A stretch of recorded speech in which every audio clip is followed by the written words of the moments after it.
जय हिंद दोस्तों, Kuldeep Singh here. Welcome back to the channel.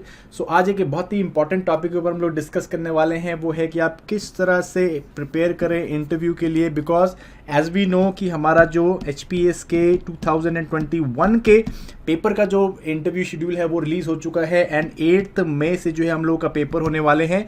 So guys, first of all तो I would like to congratulate all दोस्त जिन्होंने पेपर को क्लियर किया है, मेंस के पेपर को जो क्लियर करके अपने इंटरव्यू स्टेज तक पहुंचे हैं। These are this total 44 candidates हैं। सो आउट ऑफ लाइक 29 हम लोगों के पास सीट्स थी एंड 44 कैंडिडेट्स आए हैं। तो आई डोंट नो लाइक क्यों, क्योंकि 3 टाइम्स बुलाने थे। मे बी इसके काफ़ी सारे कारण हो सकते हैं। मे बी जो है हमारे कंपलसरी पेपर इस बार जो टफ आए थे उसमें काफ़ी बच्चे रहे हैं, या ये भी हो सकता है कि जो एक्स सर्विसमैन है वो जो कंपलसरी आपका जो परसेंटेज है, एग्रीगेट परसेंटेज है, उसको अचीव नहीं कर पाए हैं। ठीक है जी, तो वो जो है बाद में पता चलेगा। बट अगेन अभी देखने की बात यह है कि भाई 44 कैंडिडेट्स को हम लोगों को इंटरव्यू के लिए बुलाया हुआ है एंड जैसे मैंने आपको बताया कि इंटरव्यू 8 से 16 मई के बीच में होने वाले हैं गाइस। नाउ ये जो कैंडिडेट्स है, लाइक ये जो पर्टिकुलर सेशन है, इसमें मैं बात करने वाला हूँ कि आप किस तरह से इंटरव्यू में क्या वो चीज़ें हैं जो आपको कवर अप करनी है, क्या वो चीज़ें जिसके ऊपर ध्यान देना है, सो दैट आप अपने इंटरव्यू में अच्छे से अच्छे मार्क्स ले सको। बिकॉज ये लास्ट स्टेज है और इस लास्ट स्टेज पे अगर आप 5-10 मार्क्स नीचे लेते हो बाकी लोगों से, तो वहाँ पे जो है आपकी सीट लेने की या फिर जो अपने HS बनने का ड्रीम है वो जो है लाइक वो खराब हो सकता है एंड आपको दोबारा पेपर में बैठने का पेपर में बैठना पड़ सकता है गाइस। ठीक है जी, बट ये सेशन जो है it is not limited to these 44 people. ये पर्टिकुलर सेशन जो है वो उन सब लोगों के लिए जो HS के लिए प्रिपेयर कर रहे हैं, जो इस साल किसी वजह से प्रीलिम्स नहीं क्लियर कर पाए या किसी वजह से मेंस नहीं क्लियर कर पाए, या जो अगले साल प्रिपेयर करना चाहते हैं उन लोगों के लिए भी है। बिकॉज यहाँ पे जो है मैं आपको की एरियाज बताने वाला हूँ कि इंटरव्यू में आप किस तरह से अपीयर कर सकते हो। बिकॉज इंटरव्यू का जो प्रिपरेशन है वो मेंस के बाद स्टार्ट नहीं होता है, वो एक्चुअली जब आप अपनी तैयारी करना स्टार्ट करते हो तभी से स्टार्ट हो जाता है। So we are going to talk about this in this particular session. So चलिए इस सेशन को अब हम लोग जो है फटाफट से करते हैं स्टार्ट। सो गाइस, सबसे पहले मैं जो एरिया को कवर करना चाहूँगा कि भाई कौन सी ऐसी चीज़ है जिससे कि आपका इंटरव्यू खराब जा सकता है। ठीक है जी, इसके लिए हमें इंटरव्यू को समझने की बहुत ज़रूरत है कि भाई इंटरव्यू में बेसिकली होता क्या है। So basically interview is a viva voice, जहाँ पे कि एक पैनल है जनरली 4 या 5 मेंबर्स का, वो जो है आपको जज करता है आपकी ऑफिसर लाइक क्वालिटीज़ के लिए। वो ये चीज़ नहीं देख रहा कि आपको कितना नॉलेज है, ठीक है जी, कितना जो है आपके पास टेक्स्ट बुक नॉलेज है, वो ऑलरेडी देख के आ चुके हैं। प्री में आपने दिखा दिया है, मेंस में आपने दिखा दिया है। They are looking for for a personality जो कि एक ऑफिसर बनने के लायक है, जो कि एडमिनिस्ट्रेशन को संभाल सकती है, जो लार्ज स्केल में पब्लिक के साथ डील कर सकती है, जो अपने जो सबॉर्डिनेट्स हैं उनको कंट्रोल कर सकती है। तो एक इस तरह की ऑफिसर लाइक क्वालिटी को या पर्सनैलिटी को वो जज कर रहे होते हैं। और लाइक अगेन 20 या 30 मिनट में जो है ये काम करने की कोशिश की जाती है, दो इट इज़ डिफिकल्ट कि 20 से 30 मिनट में जज किया जाए। इसीलिए जो हम लोग क्या करते हैं, हम लोग इन 30 मिनट में we try to give that expression that हम लोग जो है एक ऑफिसर बन सकते हैं। ठीक है जी, सो ये वो क्वालिटीज जो है वो यहाँ पे देखी जाती है जनरली। अच्छे इंटरपर्सनल स्किल्स होना, अच्छे सोशल स्किल्स होना, किसी पर्टिकुलर टॉपिक और किसी पर्टिकुलर जो इशू को जो है ब्रॉड डायमेंशन से देख पाना, उसका जो है लाइक एक होलिस्टिक लेवल पे सोल्यूशन निकाल पाना, ये सारी चीज़ें जो है एक अच्छे ऑफिसर की निशानी होती हैं। और इन्हीं सब चीज़ों को जो है जो पैनल है वो जज कर रहा होता है। ठीक है जी, जब भी आप पैनल के सामने बैठते हो, जैसे इंटरव्यू पे जाते हैं हम लोग, जब भी आप पैनल के सामने बैठते हैं तो पैनल जो है वो आपको एक एवरेज मार्क्स दे के रखता है। जैसे लेटेस्ट से अगर 150 मार्क्स का इंटरव्यू है आपका जैसे HS में, तो उसमें आपको 75 मार्क्स जो है पहले ही दिए जा चुके होते हैं बिफोर इवन एंटरिंग। ठीक है जी, इसके बाद जो है आपके ऊपर डिपेंड करता है आप किस तरह से उन्हें वो पर्सनैलिटी दिखाते हैं, किस तरह से उनको जो है आप यकीन दिलाते हैं कि आप एक अच्छे ऑफिसर बनने लायक है। एंड इस बेसिस पे जो है आपके नंबर या तो और बढ़ते रहेंगे, आगे बढ़ेंगे, या जो है नंबर घटते रहते हैं। ठीक है जी, तो इस तरह से जनरली जो है इंटरव्यू चलता है।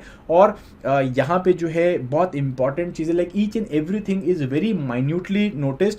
जो पैनल मेंबर्स होते हैं वो बहुत ही माइन्यूटली हर चीज़ को नोटिस करते हैं, आपके बिहेवियर को नोटिस करते हैं, आपके वेशभूषा पहनावे को नोटिस करते हैं, आपकी झिझक, आपका कॉन्फिडेंस, उसको जो है परखा जाता है। तो बहुत सारी चीज़ें होती हैं गाइस। ठीक है जी, सो पहली चीज़ जो मैंने यहाँ पे आपके साथ डिस्कस करनी है कि आप कहाँ पे गिर सकते हैं, कहाँ पे फॉल्टर हो सकते हैं, कहाँ पे आपके नंबर जो है वो ये माइनस में जाएंगे, आपके नंबर कट सकते हैं। इनको हम लोग एरियाज को कवर करते हैं, फिर हम लोग ये देखेंगे कहाँ कहाँ पे आप नंबर बढ़ा सकते हैं अपने, ठीक है जी। तो सबसे पहले जो एरिया है जहाँ पे आपके नंबर कट सकते हैं, जहाँ पे आपको नुकसान हो सकता है, वो है ड्रेस कोड में गाइस, ठीक है जी। सो जैसे हम बोलते हैं ना कि first impression is the best impression. So जब भी आप इंटरव्यू पैनल के सामने पहली बार अपियर करेंगे, सबसे पहली चीज जो नोटिस की जाएगी वो है आपका पहनावा। आपने जो भी चीज पहनी हुई है, जो भी आपका ड्रेस कोड है, वो जो है सबसे पहले इंपैक्ट करता है पैनल मेंबर्स को, और वो आपको किसी ना किसी तरह से रिप्रेजेंट भी करता है। वहां से पता चलता है कि जो पर्टिकुलर इंटरव्यू कोडियल जाएगा या जो है ये आपको थोड़ा सा ग्रिल करने वाले हैं।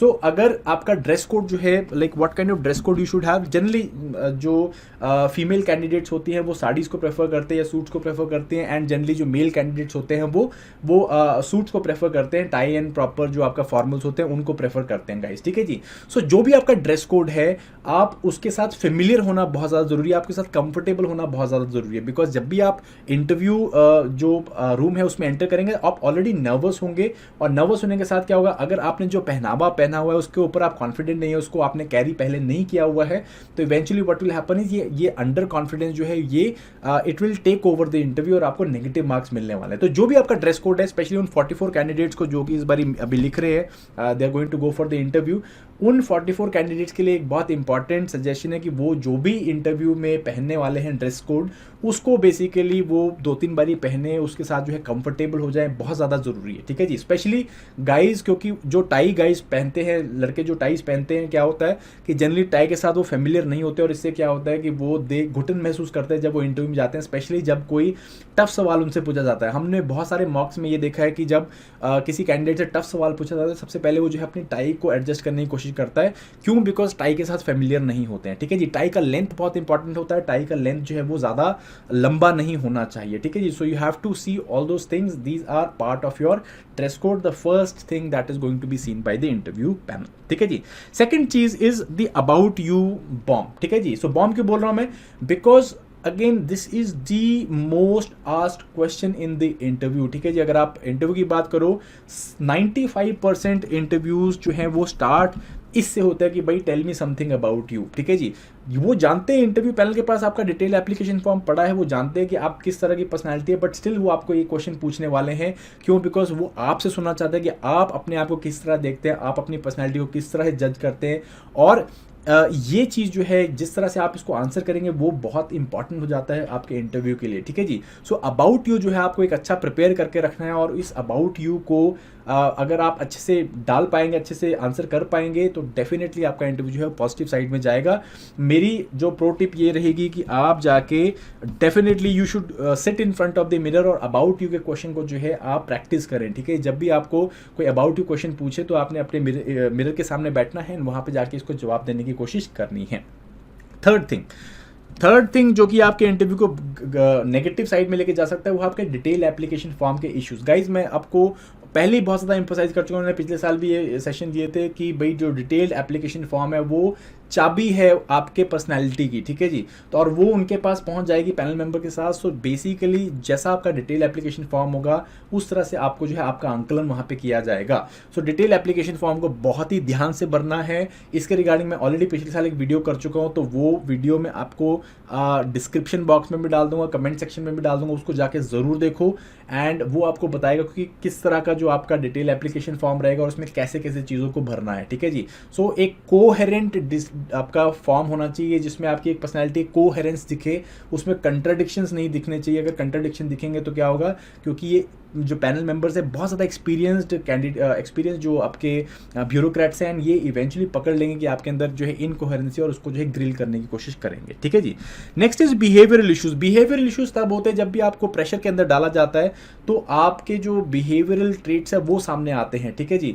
फॉर इंस्टेंस कुछ बच्चे जो है वो अंडर कॉन्फिडेंट हो जाते हैं, और अंडर कॉन्फिडेंस में वो उनको पता नहीं होता वो क्या बोल रहे हैं, और कुछ जो है वो बेसिकली ओवर कॉन्फिडेंट जाते हैं, लाइक ओवर प्रोटेक्टिव हो जाते हैं किसी क्वेश्चन को लेके, और उसको जो है ज़्यादा एक्सप्लेन कर रहे होते हैं जितनी एक्सप्लेनेशन की ज़रूरत नहीं होती है, ठीक है जी। सो ये बिहेवियरल इश्यूज़ को आपको देखना है। अगेन मॉक में जो है काफ़ी ज़्यादा आप इसको इम्प्रूव कर सकते हैं, या आप अगर आप अपने किसी लाइक कलीग के साथ बैठ के ये काम कर सके तो ये ज़रूर करिए। इससे आपको बिहेवियरल इशू का पता चलेगा कि आप कितने अंडर कॉन्फिडेंट जाते हैं, प्रेशर में आप किस तरह से बिहेव करते हैं, एंड जब आप ओवर कॉन्फिडेंट या फिर लाइक अगर आप ओवर कॉन्फिडेंट तो आप किस तरह से किसी क्वेश्चन को जो है आंसर कर रहे हैं, ठीक है जी। यहाँ पे बहुत बच्चे बहुत ज़्यादा जो जैसे कि जब वो कुछ बात कर रहे होते हैं तो उसमें they will do a lot of इस तरह की चीज़ें जो है बहुत कर रहे होते हैं, जो कि again it sounds very bad. So इसको जो है आपको देखना है, बिहेवियरल इशू को थोड़ा सा इसको अगर आप ठीक करेंगे, अगर आप इसे रेक्टिफाई करेंगे तो अगेन आपका जो इंटरव्यू है पॉजिटिव साइड में जाएगा, ठीक है जी।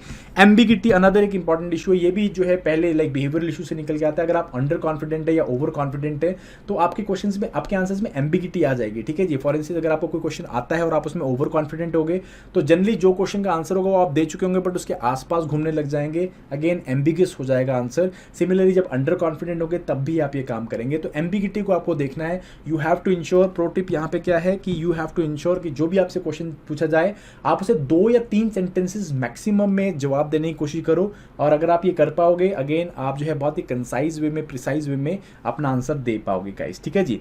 देन अनदर इंपॉर्टेंट चीज जो देख रहे होते हैं वो है आपका मल्टी डायमेंशनल कॉन्स्टिट्यूशनल अप्रोच, ठीक है जी। सो रिजिडिटी नहीं लेके आना है किसी भी टॉपिक के ऊपर। कोई भी सोशल इशू हो गया, कोई भी सोशियो इकोनॉमिक इशू, उसके ऊपर अगर आपसे कुछ पूछा जा रहा है तो आपको रिजिड नहीं होना है। आपको ये नहीं बोलना है कि this is the only way, this is the right way. वो आपकी वे सही हो सकती है, डेफिनेटली हो सकती है, बट जब आप बहुत ज़्यादा रिजिड हो जाते हो उसके ऊपर तो eventually what happens is it leaves room for no improvements, है ना। तो रिजिडिटी जो है वो नहीं लेके आनी है। कई बार क्या होगा, आपसे कोई क्वेश्चन पूछा जाएगा और आपको लग रहा होगा, आप इतने कॉन्फिडेंट होंगे, आपको लग रहा होगा कि मैं सही जवाब दे रहा हूँ, बट पैनल मेंबर जो है यहाँ पे क्या करेगा, आपको एक काउंटर सोल्यूशन दे देगा, एक काउंटर व्यू पॉइंट दे देगा, और आप जो है लाइक अपने इस ओवर कॉन्फिडेंस में या एक रिजिडिटी अप्रोच में, रिजिड अप्रोच में आप उसको जो है निगेट कर देंगे, जो कि अगेन इट गोज डाउन, ठीक है जी। सो इसमें भी बेसिकली प्रो टिप यही है कि जब भी पैनल मेंबर्स आपको कोई सलाह दें तो आप उसे एक्सेप्ट करो और बेसिकली उसको भी इनकलकेट करने की कोशिश करो, इंक्लूड करने की कोशिश करो अपने सोल्यूशन में। दैट शोज कि आप एक मल्टी डायमेंशनल पर्सनैलिटी और आप जो है दूसरे के व्यू पॉइंट्स को भी एक्सेप्ट कर रहे हैं, ठीक है जी। And finally question last is yes sir syndrome. तो भाई ये सिंड्रोम बहुत इंपॉर्टेंट है। जब भी इंटरव्यू पैनल के सामने जाते हो वो आपको बड़े सारे सवाल पूछेंगे और आपको ये लगता है कि अगर 10 सवाल पूछे तो मुझे 10 के 10 जवाब देने, ऐसा नहीं हो सकता है। अगेन बहुत सारे सवाल ऐसे होते हैं, लाइक 5-6 सवाल ऐसे होंगे जो आपको नहीं आते होंगे, बट आप ये सोच रहे होंगे कि अगर मैंने इनका जवाब नहीं दिया तो क्या होगा, तो मेरे को नंबर कम लगेंगे।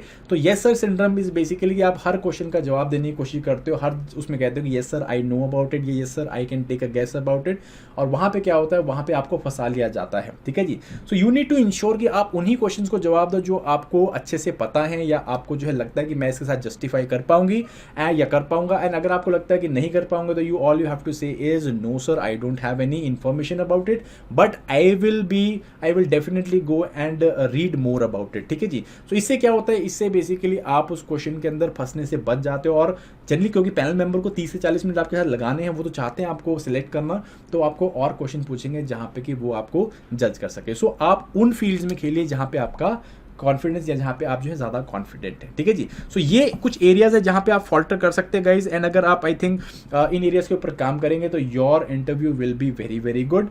एंड अब जो है कुछ एरियाज में आपको ऐसे बताता हूँ जो आपको कवर करने हैं अपने इंटरव्यू के लिए, they are very very important, ठीक है जी। सो सबसे पहली चीज़ है जनरली जो HS में इंटरव्यूज में पूछा जाता है, पहला है वो होम टाउन डिटेल्स, ठीक है। तो आपको अपने होम टाउन का जो भी, जैसे आपका कोई डिस्ट्रिक्ट है, सोलन डिस्ट्रिक्ट है, शिमला है, मंडी है, जो भी आपका डिस्ट्रिक्ट है, आपको उन डिस्ट्रिक्ट की जो है थरो हिस्ट्री पता होनी चाहिए, वहाँ के जो भी कल्चरल इंपॉर्टेंस है वो पता होने चाहिए, वहाँ के इंपॉर्टेंट जो भी आपके मॉन्यूमेंट्स है वो पता होने चाहिए, ठीक है जी। कोई जो है नेशनल इंटरनेशनल लेवल पे अगर उसके ऊपर कुछ न्यूज़ चल रही थी तो वो इंपॉर्टेंट पता होना चाहिए, ठीक है। तो ये एरियाज, ये कुछ चीज़ जो उसकी डेमोग्राफिक प्रोफाइल है वो आपको पता होनी चाहिए। तो ये कुछ एरियाज है, बहुत बेसिक एरियाज है, कई बार पूछ लिए जाते हैं, ठीक है जी। आपका एकेडमिक क्वालिफिकेशन के ऊपर भी काफ़ी क्वेश्चन पूछे जाते हैं कि भैया आपने ये पर्टिकुलर चीज़ कर रखी है, तो आप इस या इस क्वालिफिकेशन के तहत आप ये बताइए कि इस सिचुएशन में क्या करेंगे, ठीक है जी। सो सो एकेडमिक क्वालिफिकेशन जो भी है आपकी, उसको जो है आप ट्राई करें कि भाई उसको एक प्रैक्टिकल लेवल पे लेके आने की कोशिश करें कि भाई प्रैक्टिकलिटी में आप इससे क्या कर पाएंगे या किस तरह से हेल्प कर पाएंगे समाज की। तो वो एक लेवल का क्वेश्चन जो है आपको यहाँ पे प्रिपेयर करके रखना है। फिर डेफिनेटली कुछ इंपॉर्टेंट सोशियो इकोनॉमिक इशूज़ हैं एचपी के जो कि चलते रहते हैं, ठीक है जी, वो आपको देखना है, ठीक है। Then similarly socio economic issues जो इंडिया में चल रहे हैं उन एरियाज़ को आपको कवर करना है, जो कि आपने डेफिनेटली मेंस के टाइम पे कवर किए थे, बट इनको जो है थोड़ा और एनालिटिकल लेवल पे पढ़ने की कोशिश करिए। आई वुड सजेस्ट यहाँ पे कि आप जो है न्यूज़पेपर्स में जो भी आर्टिकल्स आते हैं उनको ज़रूर पढ़ें। यहाँ पे you don't need to be कि मुझे प्री के लिए लाइक सिर्फ फैक्चुअल बेस्ड क्वेश्चन चाहिए या टॉपिक चाहिए। आप जो है एक पेपर या एटलीस्ट 2 पेपर लीजिए, वहाँ से आप जो है एडिटोरियल्स पढ़ने की कोशिश कीजिए, तो वहाँ पे आपको काफ़ी ज़्यादा डीप इंसाइट्स मिलेंगे and you will be able to give good points on socio economic issues of Himachal as well as India, ठीक है जी। Then another important thing is you need to definitely do your self assessment. ये पीछे से आता है, जैसे about में मैंने आपको बताया, वैसे ही सेल्फ असेसमेंट है कि आपको अपना असेसमेंट होना चाहिए कि मेरे स्ट्रॉन्ग पॉइंट्स क्या हैं, मेरे वीक पॉइंट्स क्या हैं। You should be able to assess what kind of personality I am, जैसे कि मैं एक इंट्रोवर्ट हूँ या मैं एक एक्सट्रोवर्ट हूँ, ठीक है जी। किस तरह की पर्सनैलिटी के मालिक हैं आपको पता होना चाहिए, और अगर आपको पता होगा तो you will be able to better present yourself with about you question, you will be able to better present yourself with respect to the whole interview schedule, ठीक है जी, या इंटरव्यू का जो भी आपका सिनेरियो रहेगा, ठीक है जी। Another important area you need to cover is your hobbies. बहुत सारे question like many a times आपका सारा का सारा इंटरव्यू जो है वो हॉबीज के ऊपर चला जाता है, और like majority 70% of the times you will see that questions are coming from your hobbies कि अच्छा ये क्या क्या करते हो आप, अपने फेवरेट पास टाइम क्या है, आपका हॉबीज क्या है, ठीक है जी। सो हॉबीज एक ऐसी चीज़ है जो एक पर्टिकुलर व्यक्ति जो है जब अपने फ्री टाइम में परस्यू करता है, और ऐसा कुछ नहीं हो सकता कि भाई 24 घंटे में से आपको कोई पास फ्री टाइम ना मिले, ठीक है जी। सो आप ये भी नहीं जस्टिफाई कर सकते कि सिंस सर मैं प्रिपरेशन कर रहा था तो मेरे पास कोई हॉबी ऐसी है नहीं, ठीक है जी। हॉबीज होना एक इंसान के पास it is very very important, और वो उसकी मल्टी डायमेंशनल पर्सनैलिटी का एंगल दिखाता है। सो आपके पास हॉबीज होनी चाहिए गाइस, ठीक है जी। बट ये भी नहीं कि बहुत सारी हॉबीज हो, try to have at least 1 or 2 hobbies. 1 या 2 हॉबीज आपके पास हो तो बहुत अच्छी होंगी। 1 या 2 हॉबीज, लेटर से आपने कुछ भी लिख दिया कि आपने जैसे मुझे स्विमिंग पसंद है, या मुझे क्रिकेट पसंद है, या मुझे लेटर से गार्डनिंग पसंद है। सो जो भी आप हॉबी लिख रहे हैं, लाइक 1 या 2 हॉबीज लिखने की कोशिश करिए मैक्सिमम, इससे ज़्यादा हॉबीज मत लिखिए, ठीक है जी। और जो हॉबीज लिख रहे हैं प्लीज़ उसके ऊपर थोड़ा सा काम कीजिए, अभी आपके पास टाइम है, थोड़ा बहुत उसके ऊपर देखिए, जानिए, एक्सप्लोर करने की कोशिश करिए। बिकॉज हॉबीज एक ऐसी चीज़ है कि बंदा जो चीज़ पसंद होती है उसके अंदर बार बार और ज़्यादा डीप में घुसने की कोशिश करता है। तो ये चीज़ें आपको पता होनी चाहिए, ठीक है जी। थोड़ा बहुत आप इसको देखिए, अपने हॉबीज़ को प्रॉपरली एक्सप्लेन कीजिए अपने डिटेल एप्लीकेशन फॉर्म में, बिकॉज कई बार जस्ट लोग लिख देते हैं और उसका कोई मतलब बनता नहीं। जैसे कि रिसेंटली मैंने एक इंटरव्यू का जो कंडक्ट किया था हम लोगों ने, तो वहाँ पे देखा उस बच्चे ने सूर्य नमस्कार लिखा हुआ है, तो सूर्य नमस्कार उसने it was just a very vague way of writing it, है ना। तो आपको जो है प्रॉपर लिखना है कि भाई मुझे योगा अच्छा लगता है जिसमें मैं सूर्य नमस्कार करता हूँ, तो that way it can be presented. You have to ensure कि आपकी हॉबी स्पेसिफिक हो, ठीक है कि नहीं। सो उसके ऊपर काफ़ी ड्रिल किया था उसको। एनीवेज, वो आपको अपनी स्ट्रेंथ्स और वीकनेसेस का पता होना चाहिए, उनको आप स्पेसिफिकली देखिए कि मेरी स्ट्रेंथ्स क्या है, मेरी वीकनेसेस क्या है, और उसके ऊपर जो है थोड़ा काम करें।